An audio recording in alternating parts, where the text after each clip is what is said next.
Now, regular viewers of the Daily Politics may have watched this on Wednesday lunchtime. George Galloway. Following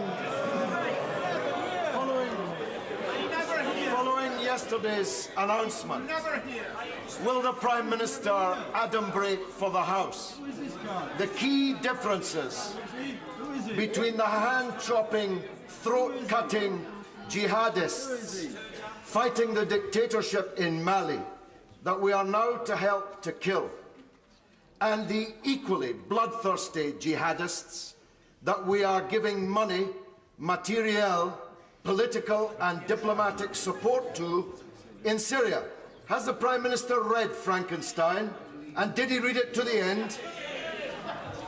Well, some things come and go, but there is one thing that is certain. Wherever there is a brutal Arab dictator in the world, he'll have the support of the honourable gentleman.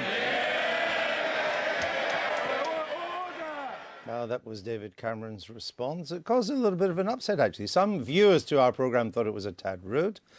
We tried to get Mr. Adam Brait, to join us today, but he was unavailable. Instead, we have the Respect MP, George Galloway. He's the man who asked the question. He's got the same excellent suit and waistcoat, but not the tie. I lost the tie. I only wear ties morning in the, dressing. Now, when you asked that question, did you not think that you were opening yourself to the response that you got? Well, not from that particular pot. To call this kettle black when he promptly flew off to pose for pictures with the dictator of Algeria and is busily selling as many weapons as he can to every brutal Arab dictator that will pay.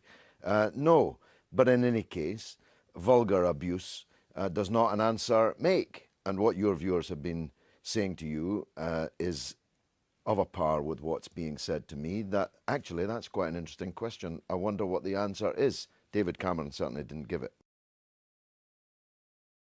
On behalf of the AFD Group, Mr Farage. President Hollande, despite your own views, you're doing rather a lot for the Eurosceptic debate in France. The decision to reduce the retirement age, to increase the minimum wage, but above all, of course, the hate tax, to make sure that all your successful entrepreneurs and now footballers are fleeing France, means that the competitiveness gap between France and Germany is getting wider. That is now being reflected in a flight of capital from French banks. And people are beginning to notice that actually, ultimately, the euro is not just doomed in the Mediterranean, but it's going to be impossible for France and Germany to stay together inside the same economic and monetary union. So, on the basis that your employment minister says the country is bankrupt, what do? Well, the old trick, launch a foreign military intervention.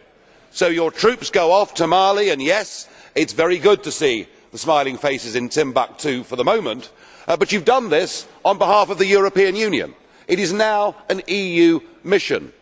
Just 2 days ago, Tony Blair said the European Union is not about peace, the European Union is about power.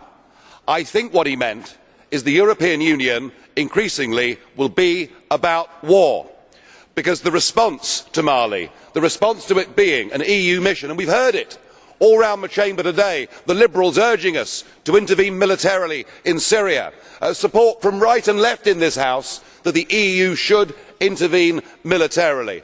I have to say this, if you really think that taking on fundamentalist radical Islam in battle is something that we can somehow succeed in, I suspect we will launch ourselves in the same way we have in Afghanistan, on a decade of unending, unwinnable misery. I do not want the United Kingdom to be part of a militaristic, warlike European Union, and that's the speech that I've heard both from you, President Hollande, and from most people in this chamber today. Das Wort hat